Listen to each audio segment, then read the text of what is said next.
total of about $57,775. If you go down to your liabilities, your total accounts payable for the month was $1,756. If you compare it, let's look at the budget here. Okay.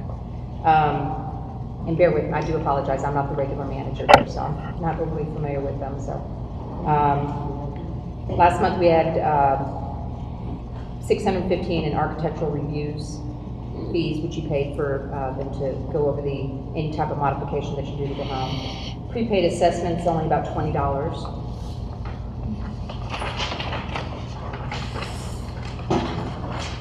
On the second page, under the operating fund balance, that's a carryover from the beginning of the year or the end of last year, so $47,035. So the month ended at a gain of $8,347.97.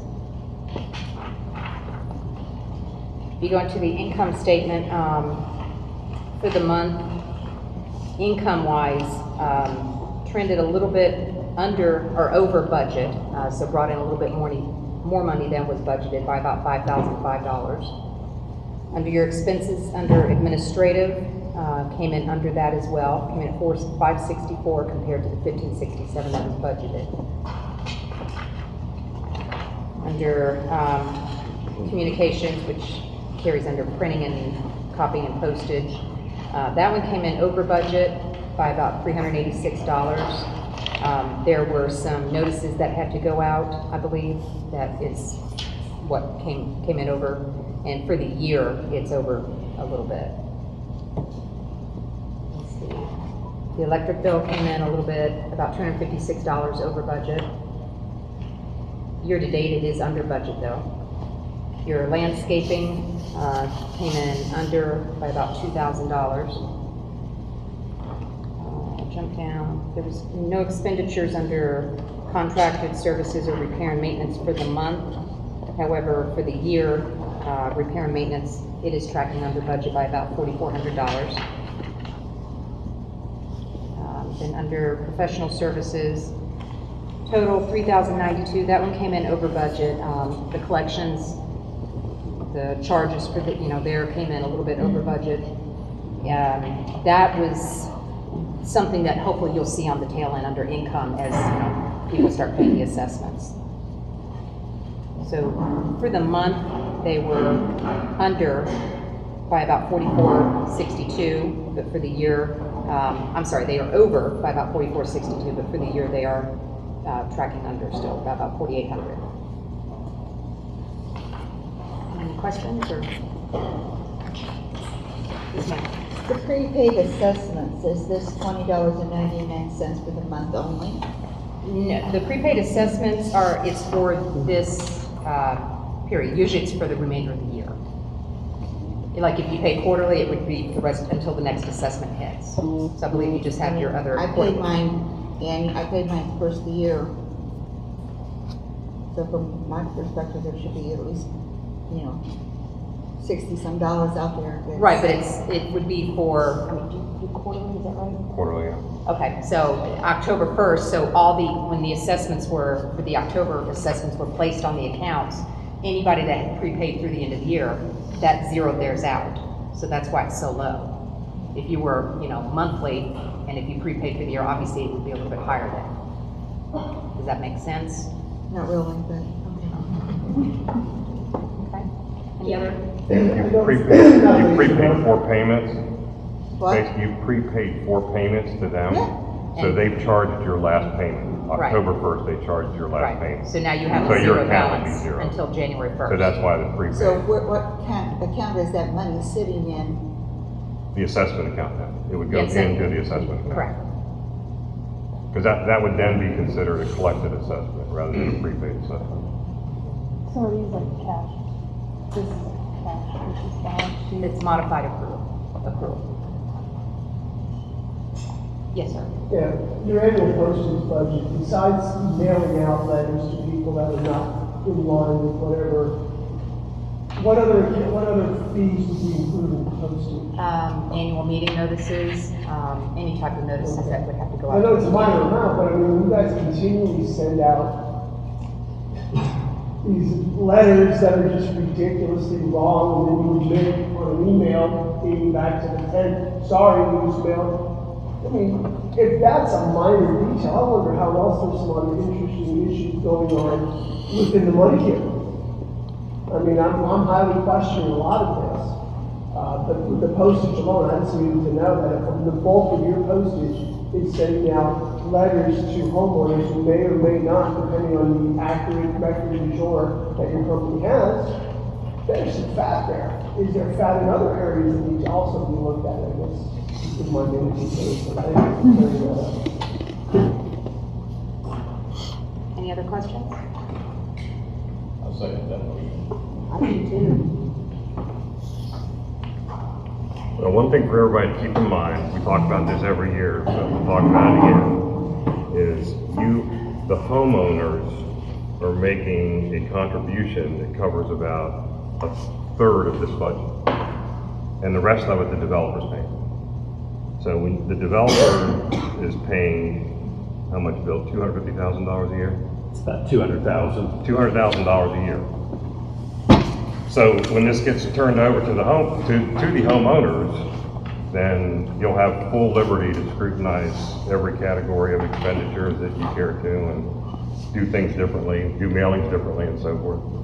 But for now, the developer's paying the bulk of this and making up all the deficits. So people that have a concern about a particular line item, just remember you guys are only making a partial contribution to any given line item in here. So does that I was give us talking less about of a the voice letters. since we're not footing the bill? Pardon? Does that give us less of a voice since we're not paying the bulk of the bill? No, sir, you have 'Cause I'm one- you have sure one that- vote. I'm sure you guys are making some money here. You I don't have a think vote you as a can homeowner, you have your contribution. vote. But I don't want to be, I just took that, maybe that was not your intent, but when you tell me you're paying the bulk and when it's arbitrary, then we can worry about it. No, maybe I just took that wrong, so maybe that was not your intent. I hope it was. No, I'm just saying that, we're constantly looking for ways that we can reduce our contributions. Believe me, this, 200 used to be 450 when we started. So every year it gets whittled down a little bit, but, Cost of business gets written off somewhere along the lines. It's deducted, depreciated, it's written off by the CPAs that you have working for you. It's not like it's coming out of your pockets. I beg to differ with you, that's cash. Oh, Takes cash to pay these bills, yeah, it does. okay? And So, no business operates without making money, and the way these houses are popping up, someone's making money. Ken, you changed the property management company in the last 6 months, correct? I think we changed property managers, same company. The bulk of those letters, because I got a couple too, that were misstated, that was through that transition. When we talked about the wrong Yeah, billings at the Yes. end, okay. Yeah, Bill helped me, it was still associated, but we had a changeover of property managers. Correct. And actually, we still have the same new property manager, she's still today, so that's why she's not here. She's probably doing a much better job than we are mumbling through those numbers. It's gotten a lot worse since July. I've got 2 letters. About wrong balances. No, I got one letter that said I had a fence that didn't have a permit, that was like 6.5 years old. My last letter was said the edging on my driveway wasn't acceptable for an upper scale neighborhood or something like that. I paid a lot of money to have my yard maintained. It's like you stop right between Jack and my house and just look at what can I write up this time. Well, and we'll have to apologize for the letters that went out about lawn care, because we have no jurisdiction to police lawn care, so that was, the management company getting some new help on the job and going through the community and sending letters out for things that we have no control over. We don't. Talking about saving money, maybe you need to look at how much you're paying them to send out, send out bogus letters, I mean. And my question. No argument. To me, it's a broad interpretation of what is in the bylaws. But they get really picky. Well, the lawn thing was one. I didn't get one, but I paid to have it edged. I do too. Yeah, and I can understand you being upset about that, but that, you know, those things are awfully picky, and the dirty siding, do they really constitute, you know, that kind of a letter? No, actually, Bill and I just found out that those letters went out this week, and we hadn't had a chance to react to it yet.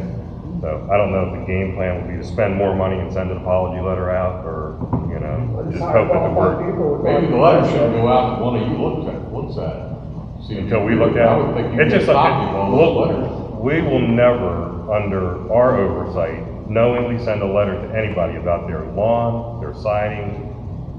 It's just something that's not in the CCNR for us to worry about. So that was a misfire with the management company that went out and did something that we didn't even know about. So we haven't talked about how we're going to Yeah. correct that yet. Because I had asked if there was a list, a master list of what you look at when the person does a property inspection. Yes, And there I was is. told there was none, and I'm going, well then, who's making up these? No, there is a list, but the list consists of violations of things that are in our governing docs that we're responsible for. So, commercial vehicles, fences that are built inconsistent with the approvals or built without approval, sheds are in the CCNR, so they're supposed to look at those. Vehicles that are abandoned or cars that are up on blocks or things like that, but not the, you know, lawn care. Used to be trash containers, but we fixed that with the enclosure policy. To clarify, who does this? I mean, sometimes I feel like it's a secret police drive in my neighborhood. Could you just explain to me, and maybe others have to say, who goes out? Is it members of associate that go out? Is it Yes. people that are elected to our board? So they go out based on complaints, or do they go out on a? I think We're pretty contracted to do a monthly inspection. They do monthly inspections, so of course, I'm sure it's like sometimes with police that they're told to write so many tickets, so if they're gonna write so many tickets, is that the case that they're told to say, hey, don't come back empty-handed? Because I've gotten the same letter concerning my fence, which thank you for finally this time killing it, but I've gotten the same letter 4 times, 4 years in a row. It's been closed 4 years in a row. It's been approved. I've invited everyone to come out and work when Tara was here, and I have approvals from people who no longer work for your company, Sarah Bennett, we can go on and on with names, and it seems like every quarter I get the same darn letter. I've begun to like collect them, I want to see if I can do my wallpaper in these letters. And that's the frustrating part, because I don't know the process. And you lost stuff, that's the killer. It wasn't that you changed companies or managers, you lost documentation, you've lost approvals. When I've been asked to send me the approval, because, you know, maybe we have it, maybe we don't, send me what we sent you, that killed it. Right, when I emailed you, I told you that I did find it. Oh, well, I'm glad after 3 years, I'm glad that, but I mean, how many others who didn't have the time in which to call constantly or have the resources to talk to their federal labor attorney, like he's my brother who does this stuff for a living, to get this stuff done. But I'm glad, I mean, I don't know the process, I get the letters, I get frustrated, and that's when I'm from what I'm doing, others that are on the same. And associate, if we were to send out a survey, which would be nice. I'm not so sure that we'd be real happy with maybe working with another company to handle this county. And maybe as developers, that's something you guys should look into. There are multiple other companies. There's one right down the road, as a matter of fact, that Connor Group does these kind of things too. Maybe it needs to be looked at. We had a letter stating that our mailbox was faded and that it was in violation of keeping everything in the front of the house in good repair and could hurt the property values and desirability of the community. And so we should either paint or replace it. So we replaced it simply because we didn't want to deal with it. But hello? Seriously? A mailbox is going to bring down the property value and desirability of the whole community? Seriously? You know, again, we apologize for that. There's letters that went out that we didn't know about. But somebody needs to oversee that process, I think, make sure that the letters that are going out are legitimate letters, and people are properly trained when they go out and do these inspections on what they should be looking for. We have controls in place, it was an error, it just got by us, and I don't believe that. But it's from all summer. You know the anxiety. we don't police somebody's lawn, it's just not what we wanna do, it's not what we're about. Well, I know exactly, once we saw it, I'm like, How many times have we've gotten, things about our fence, at least twice, we've lived there for 7 years. You We know, were house number 8. Everything has been approved. We built I don't know how much, a big addition. Beautiful. Got it all approved. 3 letters this summer. The trash can. The fence. My mulch wasn't thick enough. it wasn't the right color, it was fake. Really? We had it professionally done. I have my lawn professionally done every 2 weeks. And not the mulch, of course, but that's in there. This time, it was my fence again with a sentence that you can put a lien on my property. You want to talk about anxiety? My house is one of the nicest houses in there because we take pride in it. Our end of the road, we love. It is beautiful. 3 letters in one summer. And now you want to put a lien with a little blurb. We can put a lien. You are in an upscale community. If you do not do this, we can't put a lien. Well, you won't have to because I know lots of realtors. I'll sell it. I don't need to have harassed. I was told that, I think it was you, Teresa, started inspections in August. Now, you've been the one doing the inspections. Well, we've been harassed since then. Apology accepted, but the anxiety you have caused is ridiculous. So how do you do the inspections? I've heard drones. One time our doorbell buzzer went off and there was some lady in our bushes. Were you checking my mulch in my bush? I'm not really sure. But are you coming up on our property? I mean, I got it on The camera. inspections are done from the vehicle, from the road. Then how do you know how thick my mulch is? I don't know about that. I mean, Another lady said about her trampoline being not properly kept up. How do you know about that? In her backyard? well, no, but they can be seen from the street. That's something that we don't believe, so, I mean, clearly we've got an issue to correct, okay? Anxiety has. And I think based on what I'm hearing tonight, we'll send apology letters out, and, people need to understand that. I want something in my file that it's all been approved. Well, I mean, I don't know how much we can say in a letter that's gonna go to everybody, but. You sent it out on July 10th, 2017. An apology letter was sent out. I have it right here. Went to everybody? Good evening. If you received a violation notice from Associate CMS, please be patient. I will email or call you back once you have left a message. If you have received a violation for a shed offense or both not being approved, please send me the approval letter so I can note your account. Your notice will be documented and closed.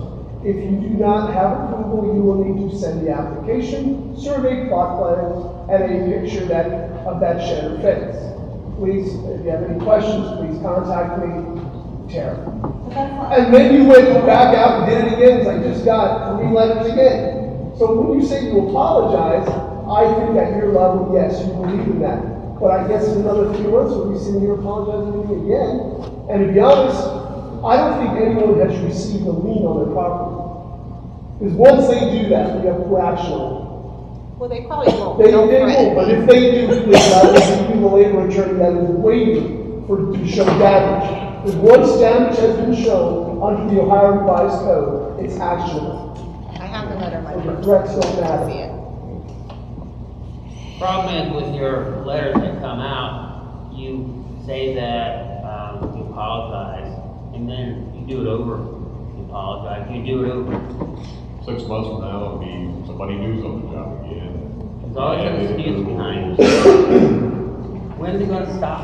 There needs to be some oversight from the developers in to make sure these people, if you get a copy of what's going out, or some kind of controls in place. Because it sounds like you didn't know what was going on, so there's a problem there. You're not letting the developer know. Yeah, that's clearly the problem we're dealing with tonight. First time Bill and I are hearing about most of this stuff, so. Yeah, we've got some work to do, that's all I can tell you tonight. I mean, I can't tell you exactly how that's gonna be, but we'll change this. Because we've been here since 2008. And you guys, people that have been here for years haven't had a problem with us doing this stuff. So it's a level of management that we've engaged that's taken this on themselves, unbeknownst to us, and we'll fix it. I don't think it's the fact that you're doing inspections. I think we sort of expected that with being in the type of development we are. It's that we have no way of knowing what kind of criteria is being used. But we're not gonna inspect anything that's not in the governing docs that we have jurisdiction over. So if you read through your CCNRs, you're gonna see what the homeowners association has jurisdiction over. That's what And I thought. it's not this stuff that you're getting letters for. Yeah, It's and not exactly, it's not landscaping, there. it's not edging, it's not mulch sticking. It's not. So for whatever the resolution is, then can we get some transparency in what it is and when it takes effect at a minimum? Yeah, we'll do that. And I think I'll talk to Bill about this, but I would propose to summarize what it is that we're gonna look for. And, a lot of times the calls come to me because I'm out there every day. So if I see something, vehicles parked around generally, if I see somebody putting a fence up that I know isn't right, I just stop and talk to them. I don't want to go through the notice process, because by the time they get a notice, they'll have their fence installed. That's not fair to them. Sheds, the same thing. I'll stop and talk to people about sheds. So a lot of the stuff I see because I'm there all the time, but they are charged with doing inspections. Clearly, we've got to do a better job of managing what they're inspecting, because we have no jurisdiction over the stuff you all get letters for. How often do you guys meet with the management company? Definitely not often enough. Okay, so you're going to correct it, obviously. Yeah. Hearing everybody voice their opinion, but is there a way that you guys can have as far as come back to us, whether you address the entire homeowners association, the community, and say, here's what we've resolved with them, here's what we've discussed, things are going to be fixed from now on, and talk to them about this. But I feel like he was talking about the financial side of it. If they make an error and they send out 200 represented letters, they should eat that. And that, you're paying them. And I think it's all part of what we have to say. I agree. Yeah. How often do you bid the position for your management company? How long have I been in this position? No, I said, how do you bid for, like, associate Kirby handles that contract? How often do you bid that yearly, bi-yearly, or have you never used or even looked at another management company? We used to self-manage. We did it ourselves, and then we got bids on it. When was the last time you got bids, I'm sorry? I remember what the last time was. But it just, believe it or not, it's not as easy as you think it might be. Because you got basically you got a low fee base to do the administrative work and whatever on-site work is required to be done. So it's not like people are banging our door down to get this management job. And when we did it, we did talk to like 2 local companies and found that going to a national company, which Associate is, you got the benefit of their scale of administration, because that's where the real cost is. In generating the bills, in collecting the funds, and doing the reporting, and unfortunately in Carriage Trail, the big expense is chasing the bad debt. So having a national company was more economical for everyone than going with the local folks at the time. And that's been a few years ago. So, and I'm not saying we are or not gonna bid. I just think right now our immediate challenge is to fix what you all bring into our attention tonight. And I'm perfectly fine with the inspections being done, and that's why I pay homeowners, and that's why I build a house in the community, because I want my neighbors to keep their property just as well as mine. So I'm perfectly fine with that. But you're more than welcome to come look at my property anytime you want. I am not ashamed of it. And again, you know, it's just not the stuff that we will look at. When this is fixed, we won't be looking at that kind of stuff. No one will ever need to get out of the car and make an inspection. I can make all the inspections I need to make from the street unless I have to get out and look at the shed. But generally, from the street, I can tell if the shed's the right size or not, far enough off the property line. And I mean, I don't measure fences. I can tell if they're within the range of approval and, you know, the stuff that we look at. And really for the community's protection, we're more concerned about things like abandoned vehicles or people that are parking in areas where we don't want them to park, or four-wheelers or minibikes or the stuff that tears up the common property that we try to do a better job of taking care of, and then fight the people that want to run all-terrain vehicles through. So a lot of our time does get spent chasing that stuff too. But Chris, to your point, I think a general notice in response to this is in order, and I think once we have a plan, we will distribute that, make sure everybody understands what we're going to do. Because you're paying to have something done.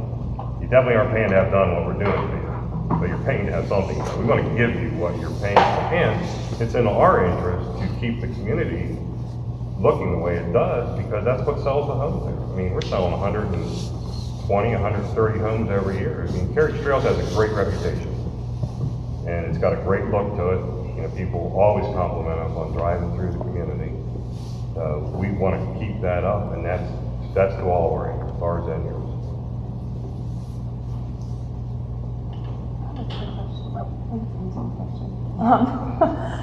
And you'll probably get to it in the developer plans, but you talk about, you know, you're funding about half of the budget, or $200,000 of the budget. When it turns over to the owners, will that 200,000 be covered? Is that projected to be covered by the owners? When the initial assessments were developed, they were developed based on complete build-out. So you look at all, off the top of my head, there's 2,100 total units to be developed in Carriage Trails. So there'll be 900 multifamily units of some sort, whether they're townhouses, condos, apartments, and 1,200 single-family homes. So we took the annual budget and divided it by those 2,100 units and charged the homeowners as they build a home 1 unit worth of that, and we continue to pay all the remaining units. So each year, like I said, our 200 was the total budget the first year. Every year it gets reduced by another 120 homes or something. So by the time Carriage Trails is built out to the point where the homeowners take over, the developer might have some assessments left because there might be some unsold lots, but the bulk of it will be being paid by homes and apartments and condos that are built by that time. Can you explain how the apartments would pay, just out of curiosity? I'm one owner, one plot, an apartment has multiple people. I'm just not familiar with how is their fee going to be evaluated? Their assessment is per unit. So, at the same rate of a homeowner or a reduced rate? No, it's a different rate. Okay. It's a lower rate than a single family home. Which would be, you happen to have that information, ballpark amount of exact?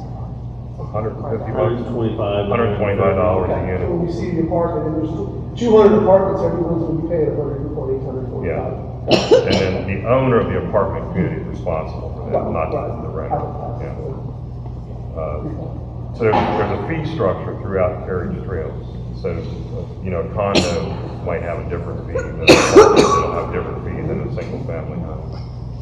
But ultimately, when it's built out, there'll be enough revenue stream to support this budget that we currently working on. Because right now we take care of everything that you will ever have to take care of. So when there's another 600 homes built, the same amount of landscaping gets done, the same amount of lights get paid for, the same amount of green space gets tended to, and so forth. So right now, the budget, that'll be a constant. Will change as more homeowners will come in and contribute to it. What percentage of the apartments will they have control of the association once all the homes are built? And how will that be handled, since I've not been in a community where an apartment is on an association's property? How many votes do they have? An apartment? One. So an apartment community has one member vote, but they have 200 assessment obligations, or however many units they have. So when the community wants to vote on something, the apartment owner will have the right to vote on that, but only as the property owner. The apartment renters don't have a say in voting on things carried through.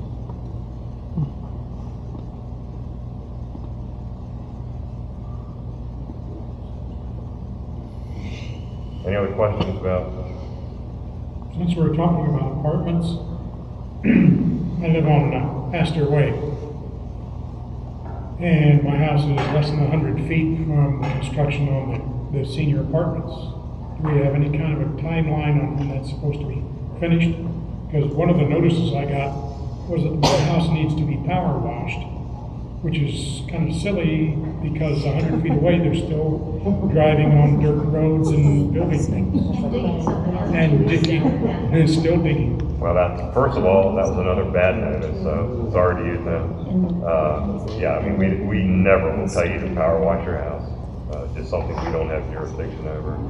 As far as when the construction over there will be finished, Bill, do you know when they're scheduled for occupancy? I don't have, I think it's the final one, they're behind schedule a little bit. So we could get you an answer on that, but I'm not sure when they're scheduled to be completed with the construction, but. I planned on following up, we talked on the phone the other day. Yes. I can send you a picture or an email, if that would be easier. Pardon What we me? see from our patio, I can send you a picture in email. Well, I planned on coming out and meeting you out in Okay. the backyard, All right. once we got the landscaping schedule in, so we knew when the trees were going in. I appreciate that, thank you. And we do appreciate, keep folks trying. reaching out to us during the year. I mean, that's the best thing we can have, and it might take us a week or something to get back to you, so just be patient, but it's better than letting these things fester up into this setting. If we can handle it throughout the year, we appreciate we can fix things before the meeting. We talked about that last year because we had a MAD group on some landscaping, on some grass, and we addressed that this year, but we want feedback. We want to do a better job. We want to keep the subdivision as the #1 in Southwest Ohio. It's beneficial to all of us. One needs that our resale value is at 8.3% higher than what you paid. So we look at this as people's life investment. We want it to go up, and so everything we're doing is trying to enhance the value for everyone. Yes, we're making mistakes on the way. We aren't perfect. We want this back so we get better, and if we need to interview another management company, we will. And it's just what we do, and we go through each line item, and we scrutinize each line item just because that's just how we run our business. So if there's too much for mailings, so we've gone to an email format because we wanted to reduce that because we don't want to spend $600-700 every mailing. And now it's backfiring a little bit. Now we're going to undo and we're going to spend a little more money, but it won't raise your guys' fees any. It'll increase ours because you pick up the extra. All right, go ahead. With an increase of 600 people coming into this development, how are you going to better identify the 202 or 201 entrance into the development? Because as of right now, my wife has been almost hit twice, people coming in the wrong direction. It's on the city. Now, does the developer do that now, or when it becomes our property, does it become our responsibility to put that marker in so we don't have somebody killed out there? We talked about this last year at the meeting. We've actually been working on that since last year. The parkway, Carriage Trails Parkway from end to end, has been turned over to the city of Beaver Heights. So that's a public dedicated street. So, but the city's working with us to make modifications out there. So we paid, our deal with the city was we would pay for a traffic study to show them, to prove to the state that their improvements are needed, and the city would then fund the road revisions, whatever has to be done. So we went back and forth to ODOT 2 different times because that's a state highway. And right now, we should have our final comments incorporated into the latest set of drawings and back to ODOT for review. The overall modification will be to create a northbound turn lane so that you can get out of the traffic lane when you're coming north and turn left into carriage trails.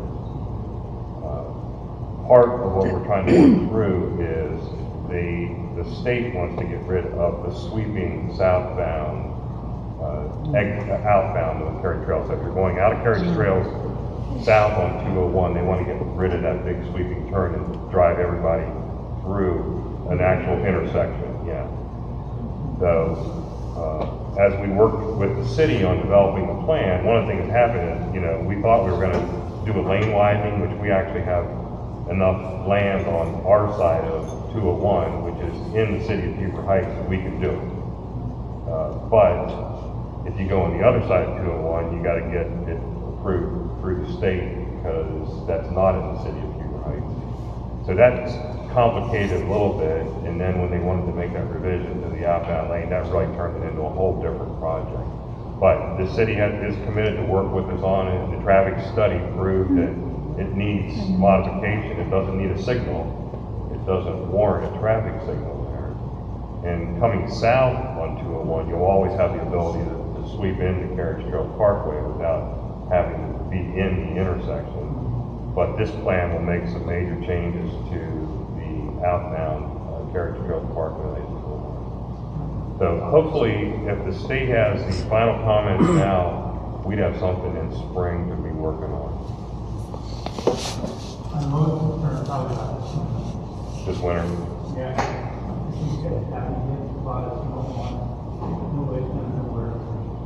If we can get an identifier, like some sort of identifier on 201, like when you're going north, like where to turn at. Believe it or not, we put Carriage Trail Parkway up there on a 5-foot wide green sign 3 times, and every time we put it up, it gets run over. I mean, I can put it out there, and I guarantee you within 2 weeks' time, it's gone. The permanent solution is to put a monument sign in the island to kind of give you a target when you're coming north. But everybody's reluctant to make much of a change to it right now because of the problems that we're already experiencing. So part of the problem is people coming north. You do this more than anybody probably. Coming north, you're slowing down. You're in a fast lane of traffic. You're trying to find that narrow point to turn into at the center island. And I mean, as many times as I've done that, I'll be on the phone or not thinking about it and find myself looking for which side of the island to go in on, And I sit, my job trailer's right there. I guarantee you 10 times every day I see people coming in the exit ramp. So, and I don't know if they did a traffic count, so I don't know if that was part of the reason why the state wanted to get rid of that south, bound ramp or what, but I think that'll be an improvement to get rid of that actually, because for some reason people come up the road and think that that's, even as it says do not enter, but I think a turn lane too, that'll be a huge. Turn lane will be great because it'll get you out of the traffic lane. And you won't feel nervous about slowing down if you're in a turn lane versus over here in the high speed lane. But as far as something for this winter, man, we've been working on it since the meeting last year, so I doubt that anything will start to happen real quick on it because it hasn't done it in a year's time. There is a reflector on the lighthouse. Pardon? I said somebody put a reflector on the light post. So I tried to look. Is it DEC that is working with ODOT or is it the city engineer? So Russ Bergman, Russ is working with ODOT. if anybody has question or concern, I think we as a community should reach out to him. And if he gets 30 emails in the course of a month, he's going to put it on his radar, just like he did with the 2-lane versus 1-lane on the boulevard. There was a lot of emails going through there when we started chatter on Facebook. Yeah, our part of the whole deal was to develop a traffic study, so we paid to have a traffic study done. And they count traffic for, I think, 7 or 8 days, different times of the day. And then we provided that to the city, so the design work could be done. Would that be based on Huber budgeting that in, or hoping to get a grant from the state ODOT? It'd be TIF money. I'm sure if it was a modern, Huber would do it if they had the money. So are they waiting until they would be applying for No, they will, their intent is to TIF funds for it. Like you said, I mean, it's an improvement to that area, so. And then, they might, I wouldn't put it past them to try to get some grant money too, but they would initially do it with TIF money, so that funding the project would, should not be impediment to getting it done. Yes. Speaking of landscaping, we have a concern about the hill in our backyard, and it's not being maintained at all.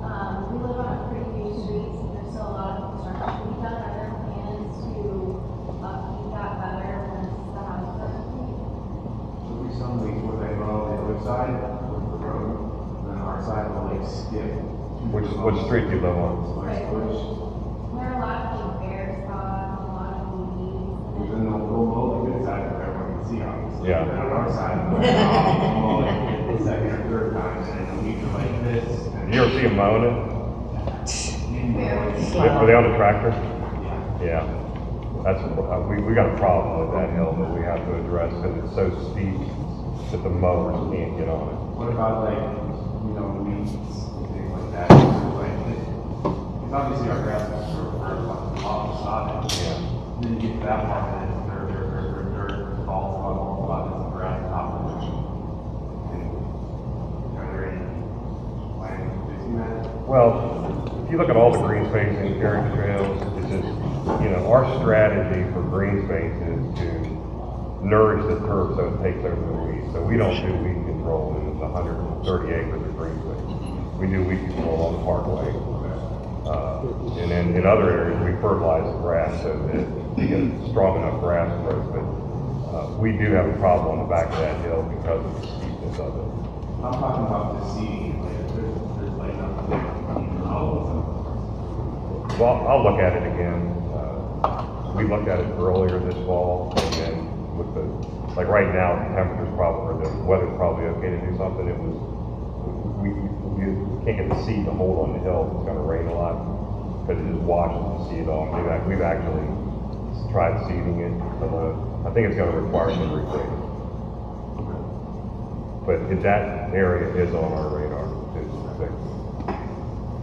And the back of that hill should look like the back of every other hill carriage trail. There's nothing intended to be different about that, other than the final grade on it was left too steep, and it needs regrading before we get that.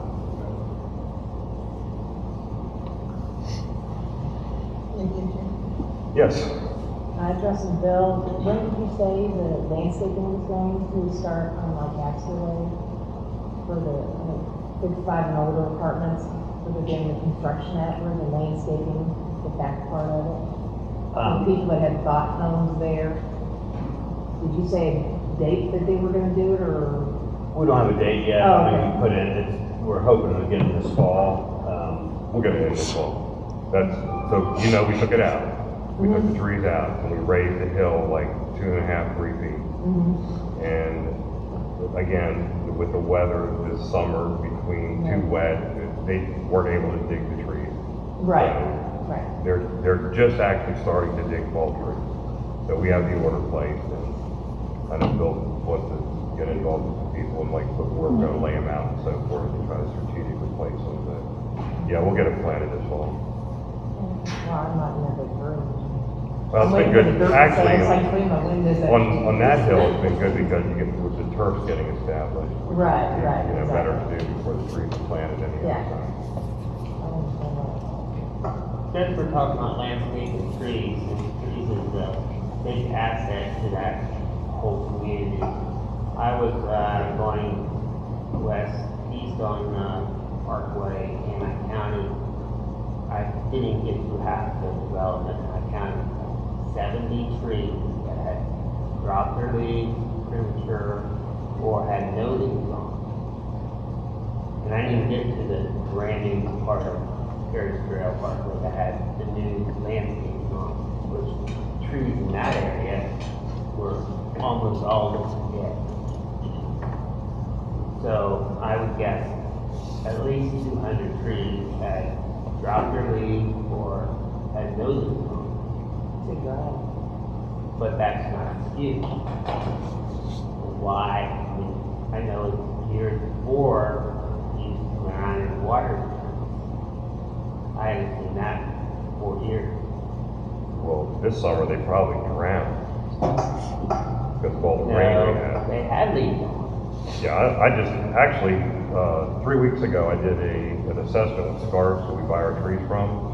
And, I mean, I had an arborist with me, and we found 16 trees to replace. So I'm not sure where these 70 are. There are not 70 dead trees on the Parkway. They've lost their leaves though. They might have lost their leaves, but we're not gonna replace trees because they drop leaves. Well, I didn't say you should, but you should water the trees before they drop their leaves.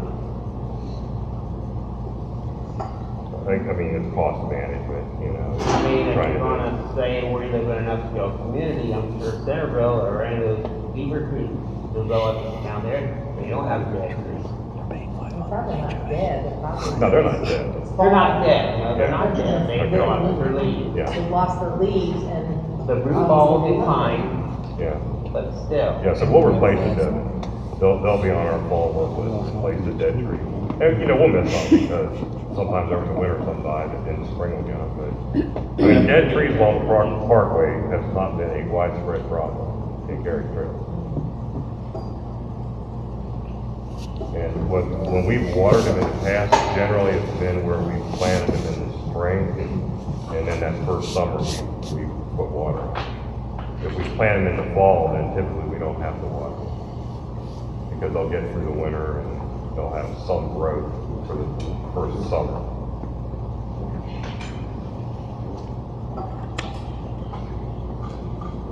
Bill, how about the developer report?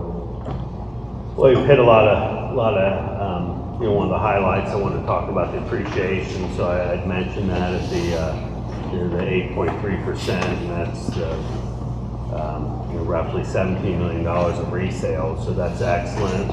There's 670 homes currently in the development, so about halfway through. We have 881 lots developed. 715 lots are closed with builders. That's about 35 homes under construction, and usually through the course of the year we have anywhere between 30 and 50 homes under construction, not counting some of the multifamily. So there's just a lot of activity, and I know that's frustrating at times, and so we do appreciate your feedback, and you know, we're constant on one of our builders who isn't quite as good as the other builders, keeping the streets clean, and so we constantly police that from our side to try to do a better job on that. In 2016, we sold 121 homes, which is the fastest growing subdivision in Southwest Ohio, so very good. We're on track for about the same amount, maybe slightly less this year. We developed about 130 lots this year, and we're just finalizing our 2018 plan, which should be about the same amount in 2018. So that's, if anyone has any questions on that, I'll answer any details on that. Where will that new construction, like I live on Coneflower, and my yard backs up to a farm, and they recently come out and put heat stakes with the flags. So does that mean the the backside of Coneflower is the next to go under development in the meadows. No, backside, well, depending on where you're at along Coneflower, we're gonna come in off of the Parkway on the roundabout where the wood fence is. So if you come out to the Parkway and go east, the next roundabout you get to is where we're gonna come in next. So that development will start next, adjacent to the Parkway and work its way south. Is that where the sidewalk gap is? Yes, where the sidewalk gap is. There's a section of black fence in there that didn't get painted while we're painting the fence because it's gonna come out within the next 2 months. So the development in that area will start and work from the north to the south. So depending on where you're at along Coneflower, it could be 2 years, 3 years till we get that far south. Because the development will also work over towards the green space. So if there was like a surveyor out on my land, does that mean it's gonna be? No, because we surveyed all of our remaining land over the past month. We did went back and did a topo over all of it so we can balance the dirt out on it. So what you saw was probably that operation where they were shooting elevations on everything, just so we know what we have left to work with in carriage trails and don't end up with a lot of extra dirt or end up short on dirt. But the mound, like if they were on that mound's in a 50-foot wide buffer zone, so that mound won't get, it might get touched up to the bottom of it, that mound will always be there.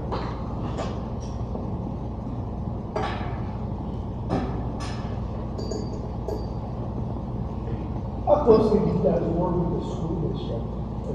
And it may be a naive question, I'm just curious, when you're looking at amount of homes that are going to be coming in to a school district, how close, do you guys have contact or basis with them? I just want to know what the relationship is, I guess. Yes, we do have meetings with them periodically and show them the whole development plan. And unfortunately, the action plan isn't usually as quick when you start funding for new schools, and so many people in our community have a lot of young children, so it's stressing some of the younger grades in the schools or some of the older, and they're making changes, but just not fast enough. How do they feel about apartments? The Redwood is a little more senior oriented, so, and then we do have a senior facility going in also, so that's but no burden at all in the school. No burden at all. But it's a tax-based form because they collect the revenue off of carriage trails. Now Miller Valentine, I can't answer on that one, how many students will come in there, but based on the 1 and 2 bedrooms, probably not. I know they don't. Usually apartments aren't big threats to, the biggest challenge probably for the school district would be that no matter what we told them we were gonna do, no one would have believed that carriage trails was gonna grow like it's grown. So it had been, 5 years ago, 6 years, we probably met them in 2008 when we started our planning. And you go to a school district and you tell them you got a plan where you're gonna sell 150 homes a year in 2008, 2009, they wouldn't believe you because no one's selling them. So the success of carriage trails is probably tough for them to keep up with. Apartments used to scare the hell out of school districts. Having gone through the growth of Springboro, I was president of Springboro for years, and apartments have been a big concern with this one. And being a 25-year educator myself. Yeah, that does, because that's something that you can't get consistently on. Yeah. So, yeah. Because you don't know whether you're gonna, exactly. you don't know how it's gonna lease up. Yeah. Crazy, yeah. We do work, with government, we do have a from the developer. As far as that goes. So then here, have, seniors, or those who have been on the senior and getting the scholarship and all that. We also offer the high school, scholarship. And then we always post anything about the kindergarten sign-ups, or they always contact us and put that on the website.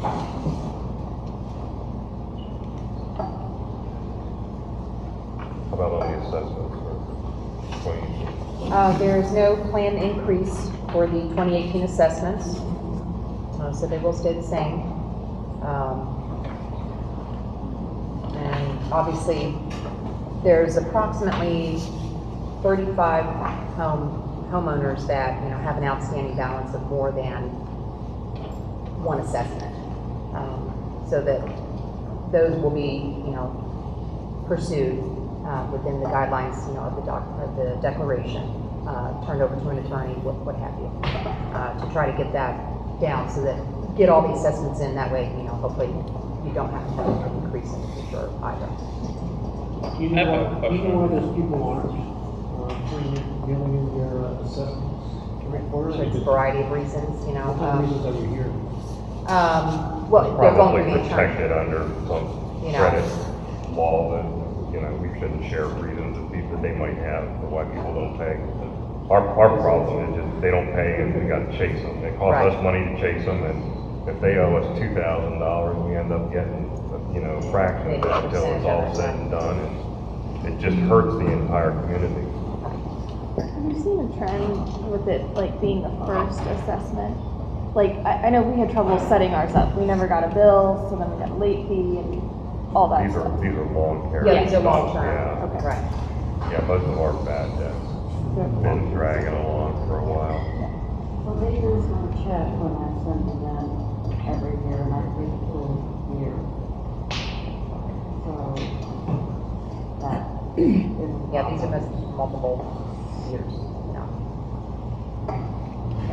And then when you try to pay on the associate website, and they said they take your credit card, and then I'm told that, well, you have to have a laptop or a real computer to do that, to go in, yeah, because you cannot use a phone, you can't use a tablet to do it, because I could not pay it.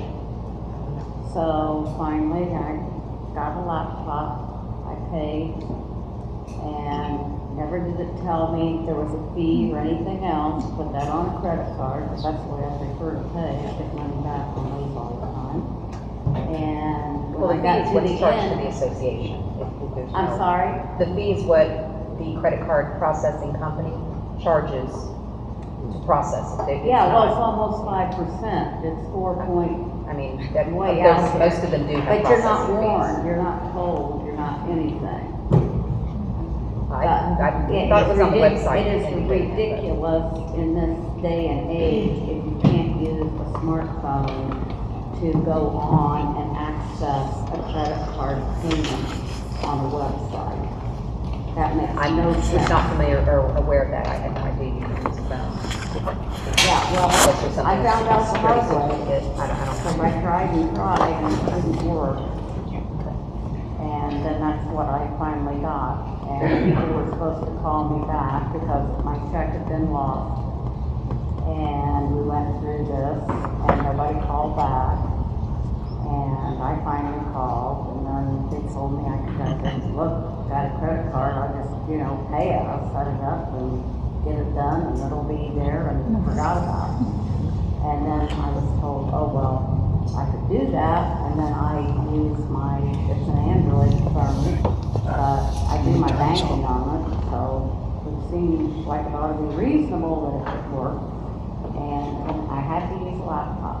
And sure enough, I got a laptop, that went on and it worked. I was, That is strange. it was worse than strange. Yeah. It's like 1990. Do you guys have a digital copy of this? Do we have what? A digital copy An electronic copy of what? of all these? Documents? Yeah. Yeah. Okay. Is it on the website or? I 'cause don't know we're if going they to share it on they some. don't have to- I don't know if they upload the financials and all that to the website. I'd have to check with the Okay. manager. I don't know. There's not much on that Yeah, website. Chris, I can see. Because we're going to email them out and then post them. Anybody have anything else to talk about? Yes, Do you sir. have a PA system available? Which, theirs? Yeah. I've got hearing aids in and I can't understand a word any of you are saying. Well, we had a PA system set up, but we didn't think the crowd was that big. We just sat down here and we will do that for next year. Make sure that everyone can hear.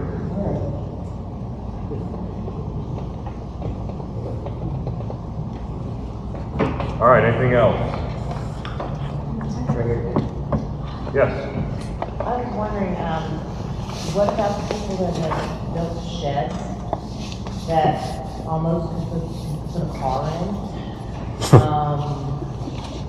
Patios on the front with those floors that looks kind of tacky. Is that in? Patios on the front don't fall under anything that's prohibited.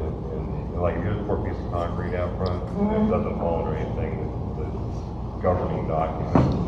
Looks like big old sheds. The sheds do, and. I mean, they're already built. I understand that they build it, and they build it that big, but it's like, they're gonna have, I'd like to have a big shed too. We send notices out, we send fines out,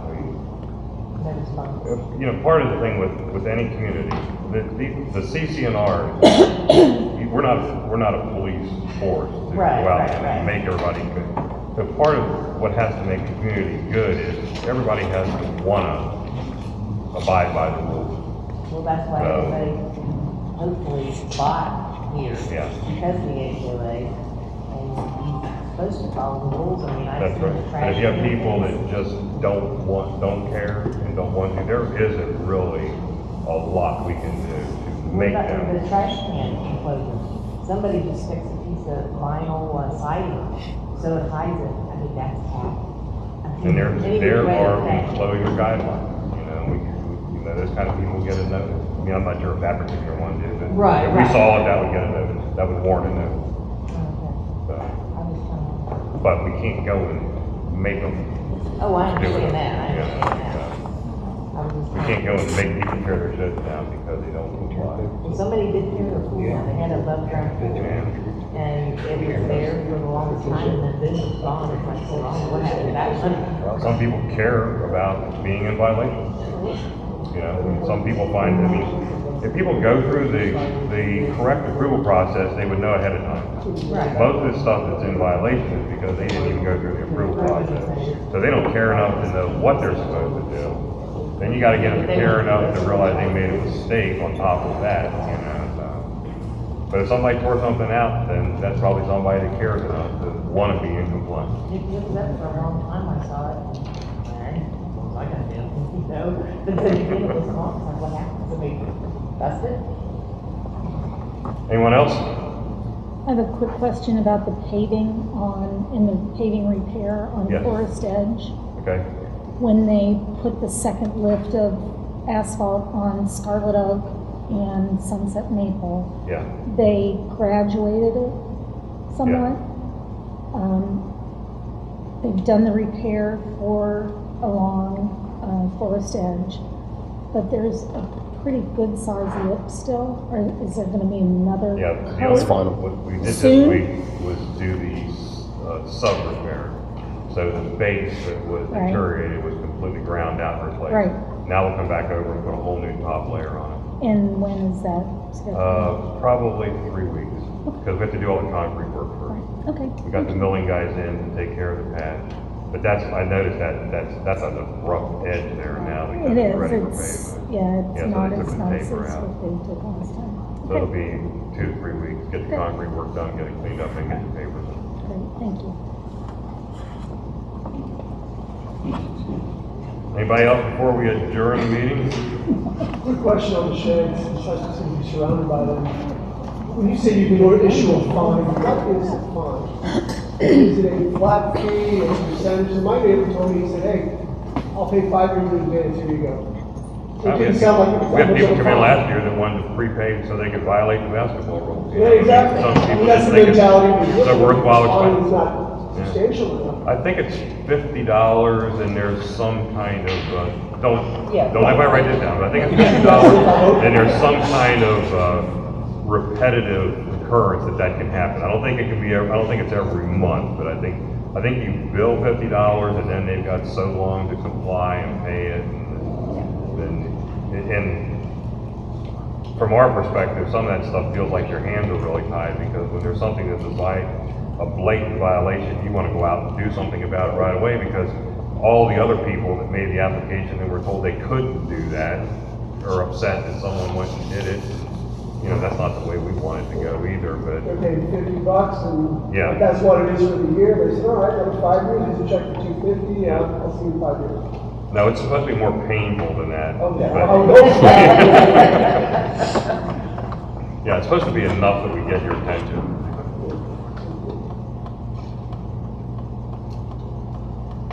Nothing else, we'll adjourn the meeting. Thank you all for coming. Thanks for bringing a lot of stuff to our attention that we need to work on.